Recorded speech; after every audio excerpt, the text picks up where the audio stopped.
friends, welcome back to your Good Life Now podcast. We're back with my daughter Giselle. Hi. And of course, we have my beautiful wife joining us today. Hello.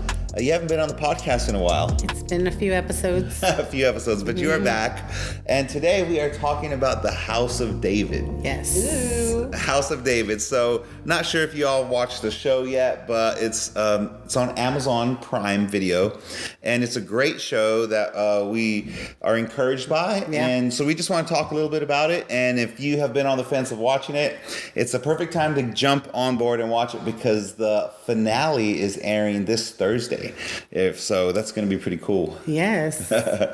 I'm very impressed with all the cool Christian production of movies lately. Mm-hmm. I mean, yeah. Before, like, I was very eerie. Like, I think we mentioned it on the Chosen episode. I was very eerie about Christian movies and stuff like that, media in general, because they're always, I don't know. So it went through a very cheesy phase. Yes. Yeah. Then a few movies like Jesus Revolution, The Chosen, a couple other these other more recent movies were very impressive. Yeah. Yeah. The acting Totally. is great. The production is great, super high quality.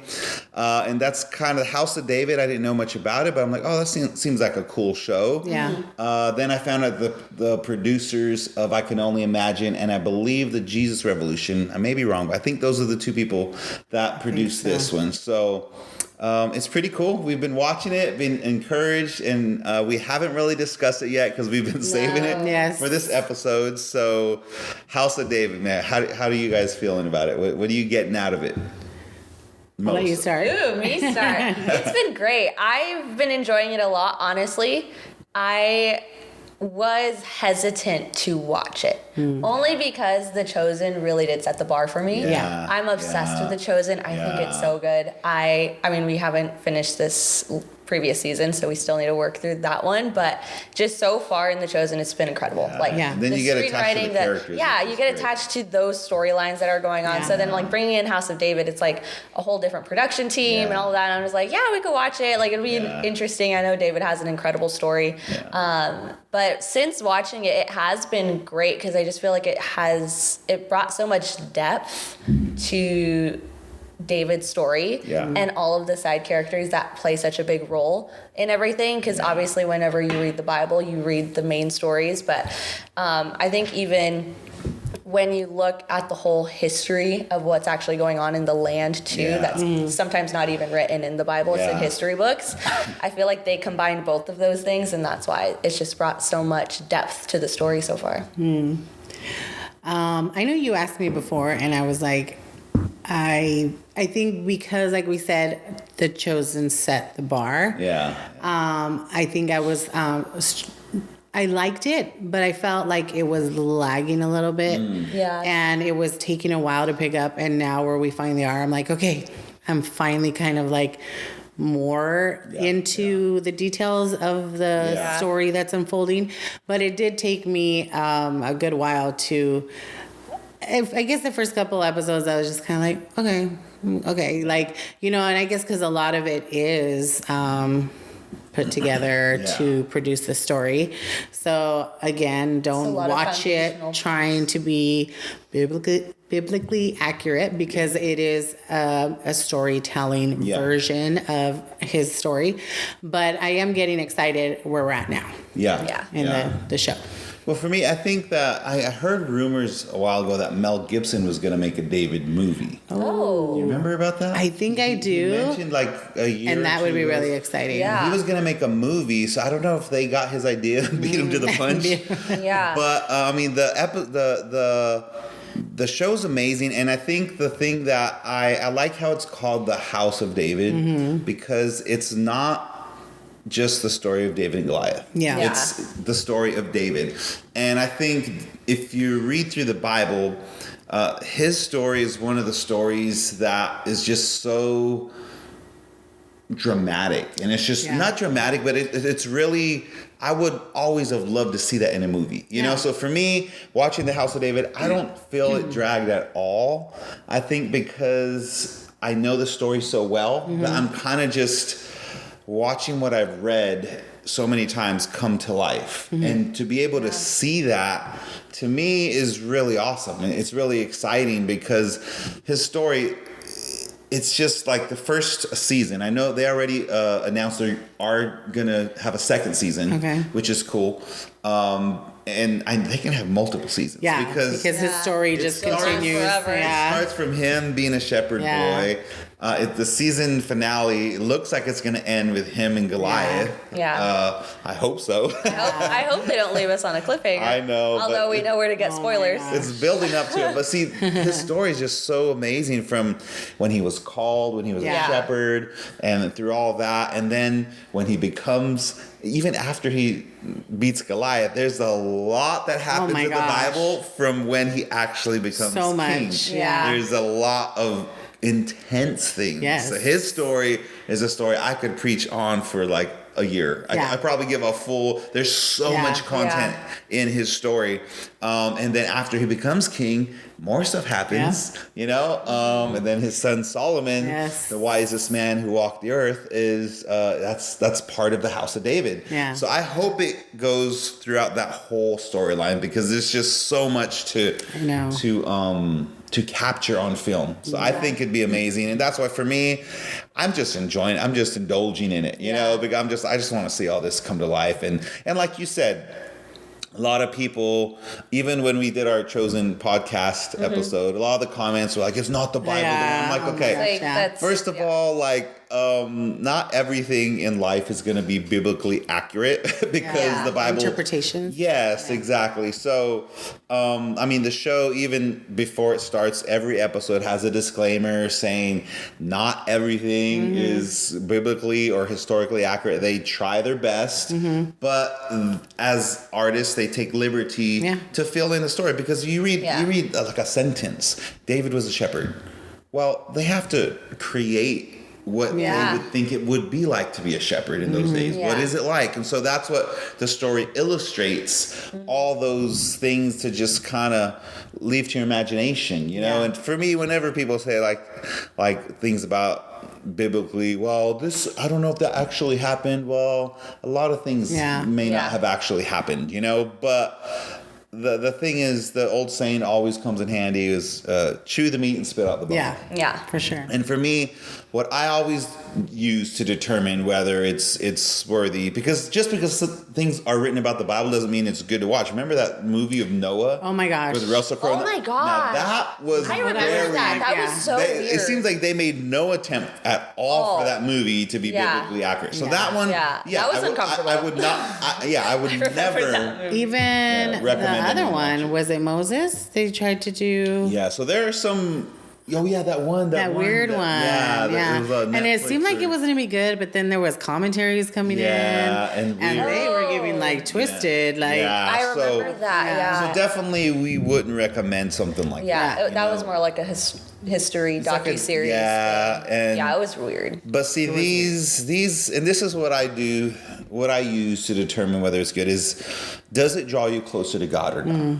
You know, and if I'm watching an episode of The Chosen, I get more out of it than a church sermon sometimes. You know? And if I watch an episode of The House of David, if I, just like reading the Bible. You know, when you read the Bible, not every verse is going to speak to you. But if you can just get one verse to speak to you out of what you read, then you've accomplished something. And so for me, watching these faith-inspired episodes, if I just hear God speak to me just one little bit, just one little piece through the episode, then it was worth it. Because it does draw me closer to God. It reminds me of a lot of things. So, and that's what I use. So the Noah with Russell Crowe, that it did draw me to God, and I felt like I had to go repent and like. I remember how weird we felt. It was we even walked out of the theater. Yeah, we didn't finish it, and we didn't finish the Moses one. But this one is a very good show. Yeah, I would highly recommend it. Yeah. So, I think even just real quick, as you were talking about how you were saying it adds depth and draws you closer to God and stuff. For me, in a way it does too in another way where I was like, oh, like there's little things you miss in the Bible, you know? Yeah. And so when something comes up in the show, I'm like, oh, I'm gonna go read that part real quick. Yes. And like read it in different versions of like, you know, the Bible has different versions. It has depth and different, you know, perspectives on that verse. And so I was like, oh, that's interesting. I'm gonna go read it. So it really does draw you closer to God. But on that note, what I was gonna say is the king. And I know that was one thing we were saying, how we really got to witness kind of when they said, you know, he was tormented. Yeah, no, there's, I mean, I don't know about you, but I got like about 3 very pivotal moments in episodes that really, like, wow, that's deep. Like, okay, you mentioned the king. Yeah. I mentioned that because that probably brought the most, because like I always read it and I knew that, but like I never really got into it. You know, I was like, what do you mean he's tormented? But seeing it in the show, it brings it to light, and it's just like, oh my gosh. That's like, no wonder he needed David so much. Like that makes sense now. It's like, because I was like, why is he playing for him all the time? Like, was that bad? And then even how it began was because he didn't obey, like what you know what he was told to do. In the, what was it, the war or whatever. God gave him specific commands to destroy all the Amalekites, take none of their plunder, and completely destroy all of them. And this is one of my favorite scenes. This is one of my favorite scenes of the show, and it was like second episode probably. But in the Bible, King Saul was told by the prophet Samuel to completely annihilate the Amalekites. And he kept the king alive, probably to torment him. And in those days, they would keep the king alive, or just to display to them, look at, we overtook the king. Here's the king. So in the show, I mean, in the Bible, he kept the king alive, and in the show, they show him chained, hands and feet, while they're having like a celebration. Yeah, they're partying, and there is the king. And in a normal thing, you would think, oh, well, that's like they're, you know, whatever, celebrating victory, taunting, gloating, whatever. That's what they were obviously doing. But the reason that he lost his whole kingship was because he disobeyed God's word, and he kept the king alive.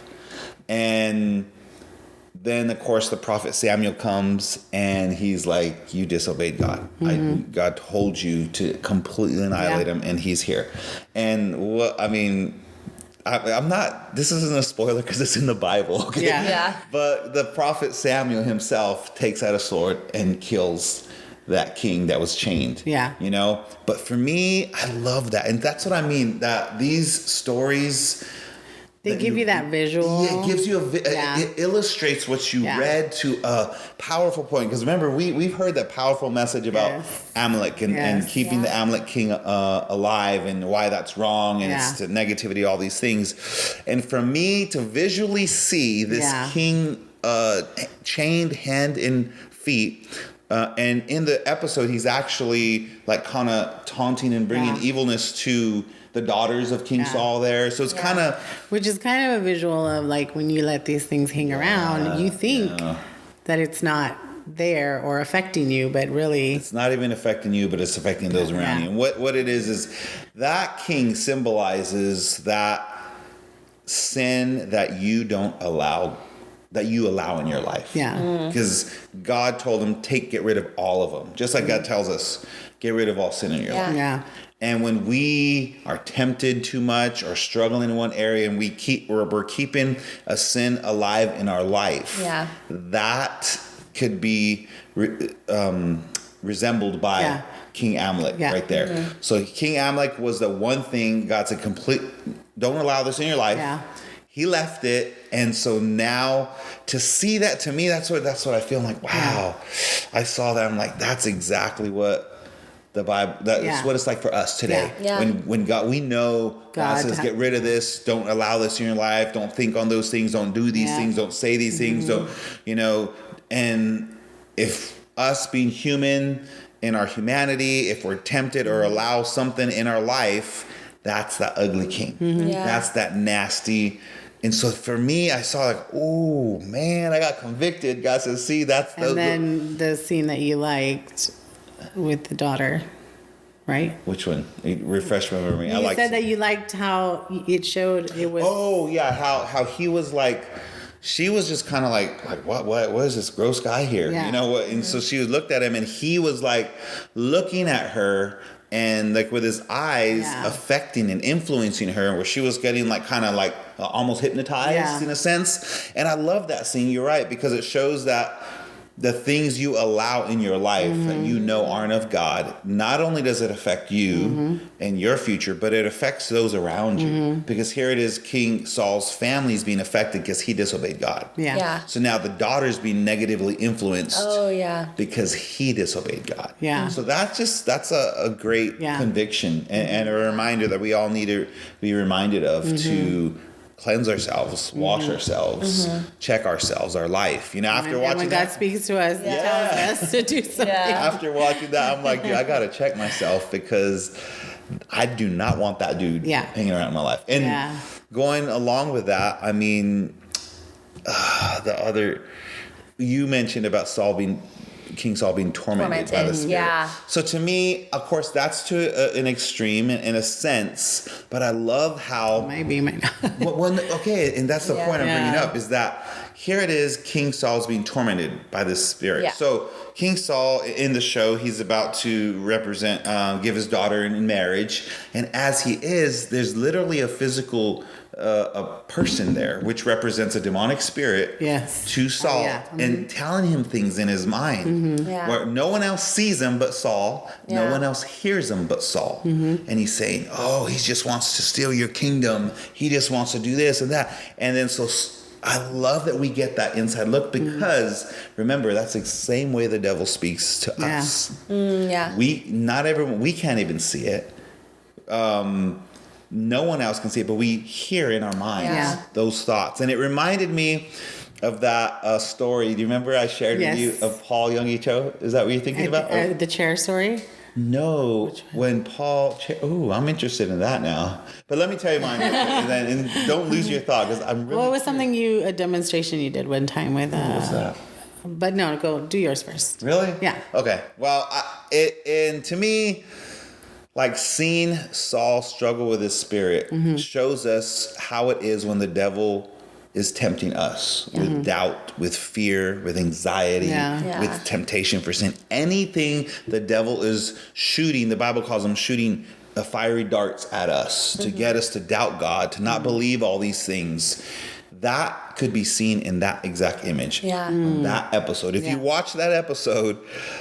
watch what's happening as Saul is trying to do the right thing, and he is being tormented by this voice of a demon telling him things, and he listens to that voice, and it destroys the whole agreement, the family, it hurts the daughter. It just sends him spiraling down a darker path, because he listened to that voice. But yet, when I saw that, what went through my mind is that's a visual representation of what we face every day in our life. If we don't learn, like the Bible says, cast down every high thought that's not of God. Every thought that's not of God, we should cast down. So what Saul should have done in that scene, he should have casted those thoughts. No, that's not of God. I'm not going to allow that. But instead, he was just listening to it, and it tormented him. And what it did remind me of, I think it was called The Fourth Dimension, Paul Cho's book. I'm pretty sure that's the book.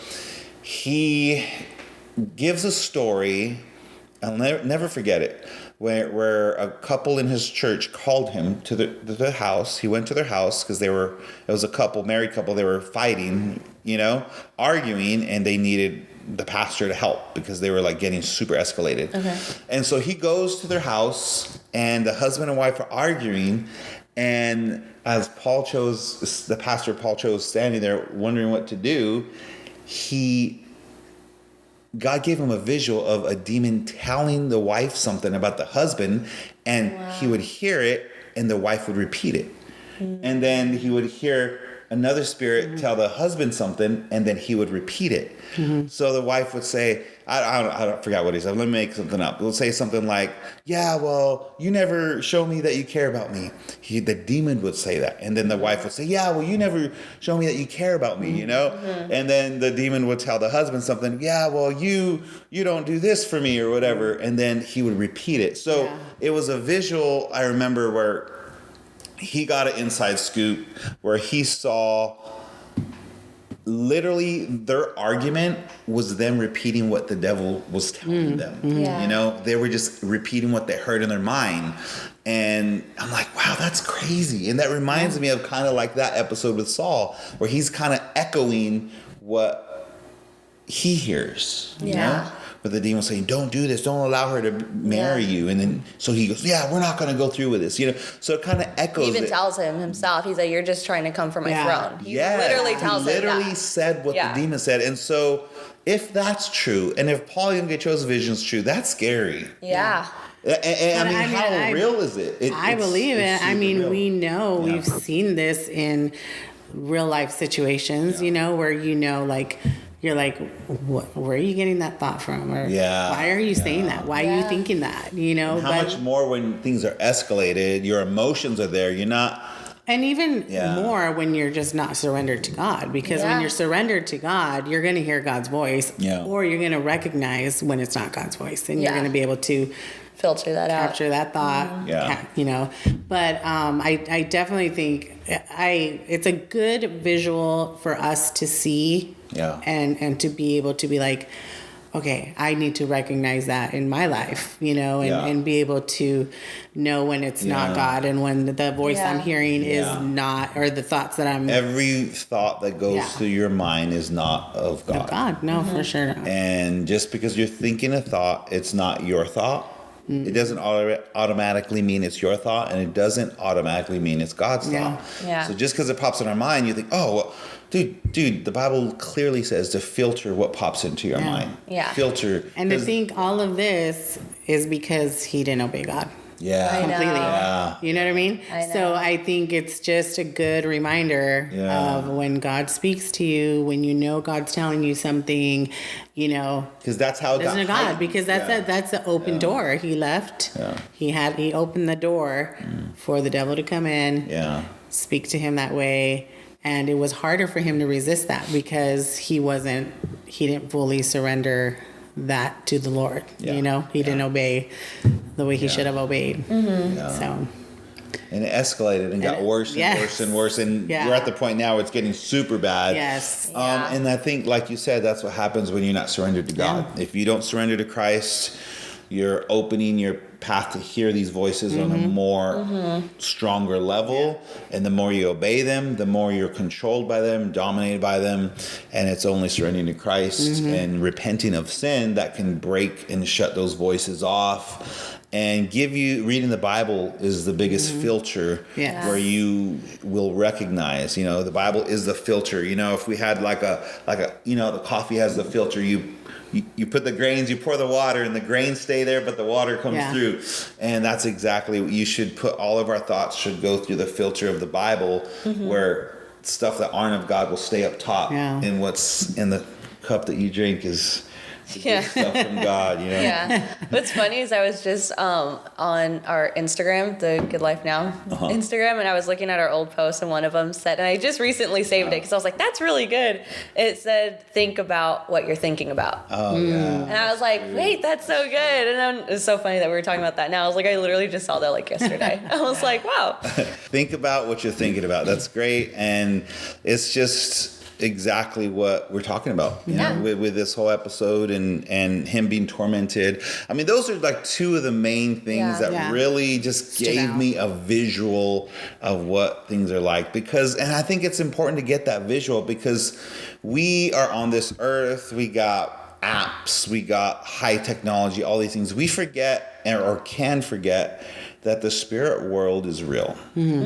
God is real. The devil's real, angels are real, demons are real, and we are walking this earth And I just wish I could see what is happening. You remember, like in the Bible with Elijah? Sometimes I don't know if I want to see what's happening. I want to see because I think if you see, it would change the way you live. Well, I think, remember, and I clearly remember that picture that you wanted in your office space. Yeah. Oh, yeah. Because it gave you that visual, you know what I mean? Powerful. Like, it's something we don't see in the natural, but what's going on in the spiritual. And it's, the father praying for his child that night. Yeah. And then there's like an angel holding back like a demon. Yeah, it's so cool. And it says, this is a verse, it says, the prayer of a righteous man availeth much. And it's beautiful. And it gives you that little visual illustration of what, is happening behind the scenes. When you pray, you're empowering the angel to block and protect your family, protect your children. And those visuals, I think that's why I love that photo, because it shows me, wow, never doubt the power of prayer. It shows me prayer is powerful. And though you think you're just doing, talking to whatever, or nothing you can see, you think nothing happens, but in reality, things are happening in the spirit. That's why I say I wish I could see in the spirit, because that visual thank you for reminding me of that. It's awesome. That visual empowers me to want to pray even more now, you know? And so being able to see it in the spirit world, what really happens, what happens when we really pray, when we all come together, what happens when you do these things, when, when you're tempted, what is it really looking like in the spirit world, all these things, when you overcome temptation, what happens in the spirit world? I would love to see that, because that would just... But I guess there's our faith walk where we don't get to we believe and trust. But these glimpses really help, illustrate that. So totally. I think one of the other parts that I really enjoyed, I forgot which episode it was, but it's when the prophet went to David to tell him, or basically to pick him out of Jesse's sons, that he's king and anoint him and in front of his brothers and everything. But I think the coolest part about that is once he got anointed, then we get to see the waiting season, even though he knows his purpose. True. Yeah. And I think that's incredible, because even as we are walking with God and we're praying and we know I'm put on this earth for something more, but it's always a waiting season depending on, where you're at in life. You don't know when you're going to be called to do what God put you on here to do. You just have to be ready for it. And I think that's what's so great with David is he's like, I'm ready. And he's like, you're not. He's like ready to go. You're not ready. It's not I'm glad that you're ready. Stay ready. But it's not the time yet. And I just think it's great that we get to see this whole waiting season as he knows, I'm the next anointed king. I've been anointed to be king, over Israel and everything, and it's been incredible to see that, and him even struggle with not telling people, because it's when you're made for so much, you want to say stuff, but it's in due time, especially when God spoke to you about literally, and he's been showing him visions and speaking and that's to him, what I had using him told you about that I liked about this was how David knew he had a bigger purpose. Wasn't just hurting the little sheep and all that kind of stuff. He knew he was made for something more, but he didn't know what. But he just felt, I have something in me that I know I have a purpose. So then obviously, Samuel comes and confirms that to him. But then he's thrown into the waiting season, which is funny because that is the hardest part. I mean, oh my gosh, how many times has God given us, a word, or we know that God gave us a promise or whatever, and we're just like, oh my gosh, when is that, we're ready. And then sometimes when the promises come years down the road, we're like, dang, that was crazy. We waited how long, so that's kind of neat to see that. It's a good perspective. That's a great point. It's a great point because, like you said, we all will experience that waiting season. And the funny thing is most of the people in the Bible experienced it as well. I mean, Jeremiah was called and he waited. Joseph was called. He waited 13 years. Joseph's journey, that's going to be a good one. Because episode. Amazon I was talking to Zeke a little bit about it, but how he went through oh my gosh. I mean, imagine giving this promise and then you're like sold into slavery and you're thrown into prison and forgotten about in the prison. And like just all these bad things. Like you're like, I thought I had a call on my life. Like I thought I had this promise, but all these horrible things are happening to me.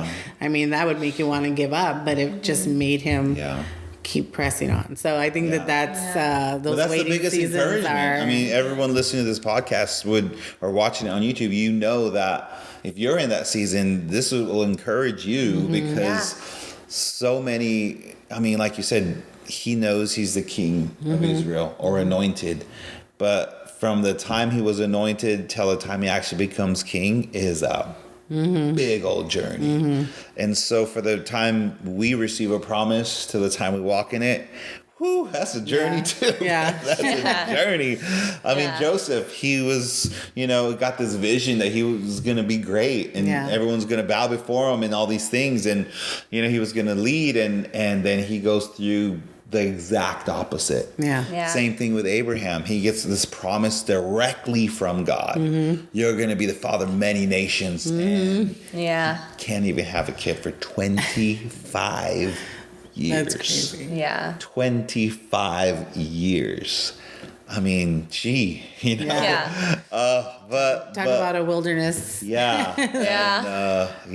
that's just encouraging in our walk as we are walking out the promises of God and because that's just that's the path and God's way of getting us ready for what he wants and same with David's journey as well. And I think it's encouraging. It is to know that we're not the only ones.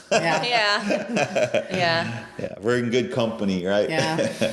I mean, all that, to say that that's why the show is good, because it does remind you of those things and you see those things and are reminded, to be encouraged and inspired by what you see in there. Yeah, you'll hear God. You hear God through the show in one way or another. Something may speak to me different to me than for you. But we all hear what God's trying to say to us, and something like that. It was definitely made with good intentions, I believe, and it's coming through very effective. Yes. And Zeke, our son, he's 16 and he has not read these stories in the Bible yet. He just finished reading he's about to finish reading the New Testament. So for him watching it, he was saying what he loves about it is just because he don't know the story. So he's just like watching it unfold, And so now when he reads it through the Bible, he's going to be able to kind of get that visual and kind of make it a little more emphatic, the verses. So that's cool. Yeah, he'll picture that David. I know. He'll be reading. That's his David. I swore in the Bible it said that he had a reddish hair, Oh. I thought you said he had reddish hair. Well, if you look at those kid books, he's always lighter, lighter hair. I remember that with Esau, was it? He was the hairy guy. He was the hairy guy, but I thought it was reddish. I know it says, I swear it said it was reddish hair. So, and he doesn't have reddish hair at all. Not at all. No. So, but whatever. It's just, that's David in the show. He sings beautifully. We hear him sing every episode. Yes, he's singing, and I think it's cool how they took the liberties of. What do they call Saul's daughter in the show? I've never known how to pronounce it. I would call her Michal, but it's like they have the C silent. It's like Mehal, or Michal. It's Michal, Michal. So, man, I hope I don't give spoilers for Zeke. But, anyways, what happens with David and Michal? Or Saul's daughter. I won't say what happens exactly for his sake, but there's things, you don't see this romance that the show shows in the Bible.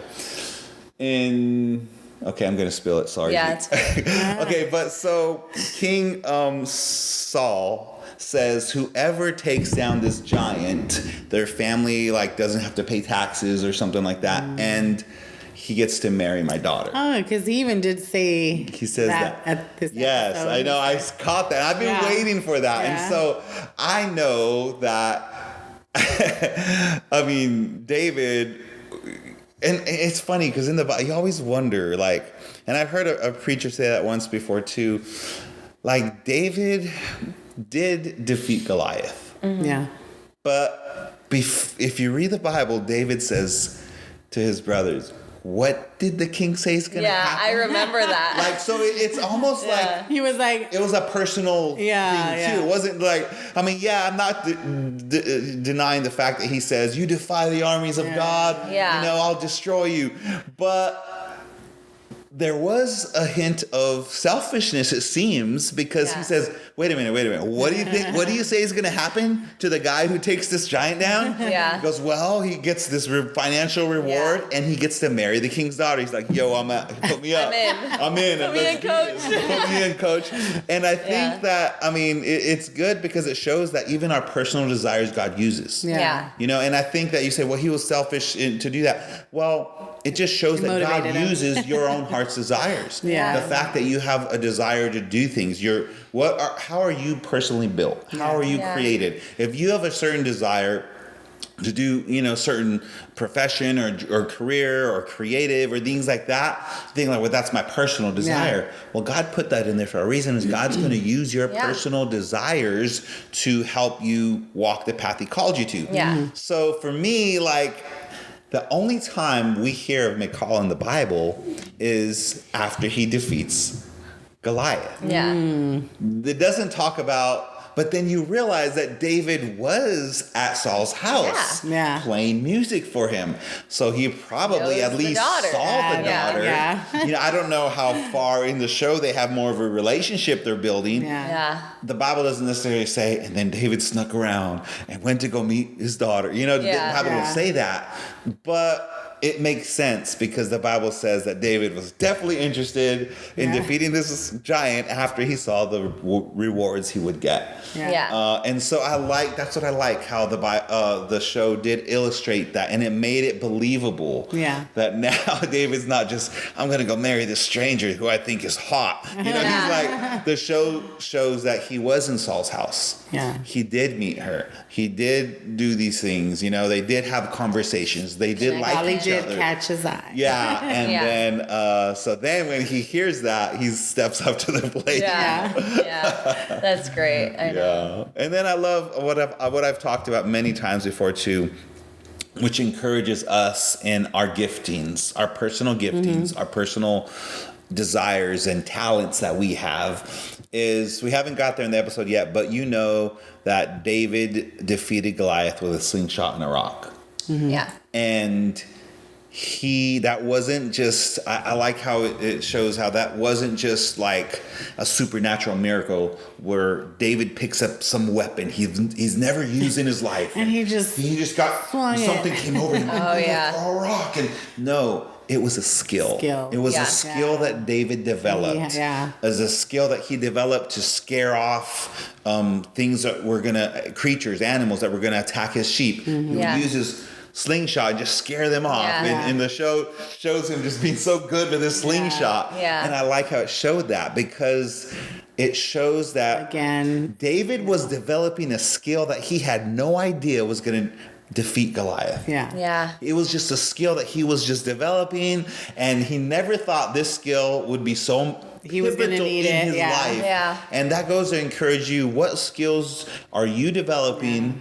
For sure. That God is having you develop, or you have no idea what that skill is going to do for you, what doors that skill is going to open for you, how that skill is just going to lead to your promise. You don't know. And that's the thing, is that developing a skill is never wasted, for sure. And so I love that's just beautiful, David perfecting his skill of slingshotting, protecting the sheep, and that's what God used. And to think about, that's brilliant. If he was that accurate with a slingshot, I mean, take down this big old giant.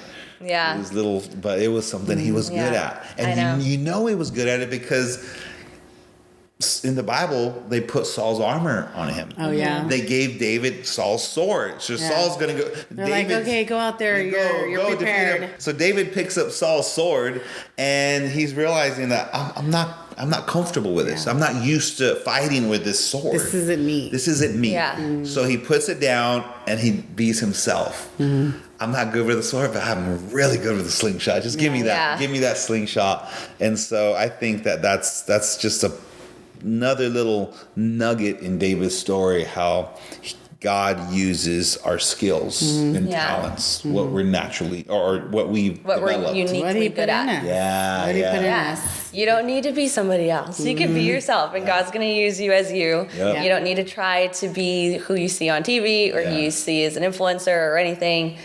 Use your voice the way God created you to use it. Yeah. What did God give Who knows? you? What did He put in your hands? Yeah. Yeah, exactly. Yeah. What is your cooking gonna do? Cooking? Yeah. Because you're so gifted at cooking. She does make great meals. Oh my goodness. Fantastic. Oh man. Anyways, so yeah. I was We'll gonna find say out something down the before road. you We'll said find that, out. and I Oh, lost what? my. Come back. I don't know now. I need to. Oh no. We were talking about what God put in your I hands. know. Oh, but I was now so. I'm just like, Yeah, that thought was so far off. Yeah, it was. I'm like, being silly. what? No, Yeah, it was. it was. I was just like, huh? Oh man, that's funny. Oh my He threw us all off. Yeah, he totally threw us all off. Oh, forgive us if you hear our Anyways. dogs. They're down there Ooh, yeah. making noises. They're cute though, I swear. Anyways, So, House of David. Anything else that spoke to you want to share about? You